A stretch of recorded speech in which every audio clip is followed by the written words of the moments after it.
reflected in the fact that you made the decision after this game happened. Neutral court, 20,389 people, the largest, by the way, ever to see a basketball game in the state of Nevada on Friday night. It was the biggest crowd ever in that state for a basketball game, which is kind of cool.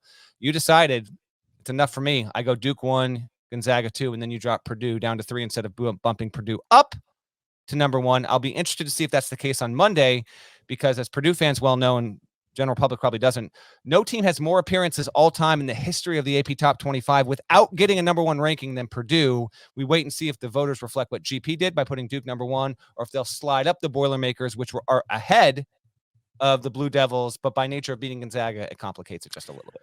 Purdue fans are not big fans of the top 25 and 1 right now. I've been accused of all sorts of biases. there's this thing somewhere.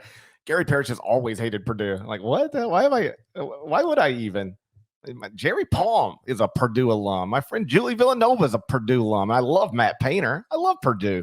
I just made the choice to move Duke to number 1, and you can easily back it up. Like, it's not difficult, right? They were ranked wherever they were ranked, but they're sitting here last week in November. They're undefeated, and they've got 2 wins better than anybody else's 2 wins. Like, nobody can match their top 2 wins. One of them over the consensus preseason number 1 team in the country, and the other one over a Kentucky team that, looks like it's going to compete for an SEC title.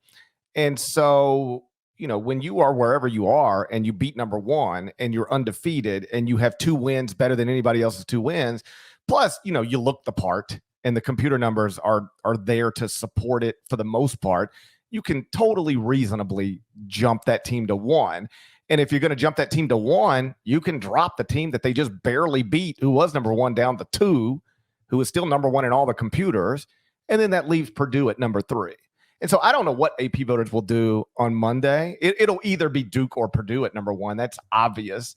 And those are the only 2 sensible options. And when I wrote that, some people got confused by that. Well, if Duke and Purdue are the only sensible options for number 1, then why is Purdue number 3? Why can't they crack the top 2? Well, you can't sensibly keep Gonzaga number 1 after it just lost a neutral court game to undefeated Duke. But you can sensibly drop Gonzaga to 2 right behind Duke, and then leave Purdue at 3. But Purdue is the only alternative sensible option to Duke at number 1.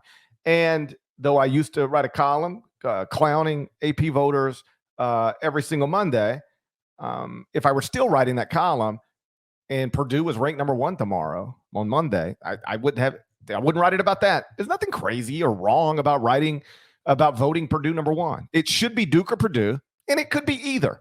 I just went with Duke, but it could sensibly be either. And they both, through the first few weeks of the season, look like legitimate national title contenders. I just think at this point, and I'm not even trying to tell you Duke looks better than Purdue. I'm not even saying that. I'm just saying right now, if you stack up top 2 wins or best win or best 2 wins, however you want to do it, nobody can match Duke right now.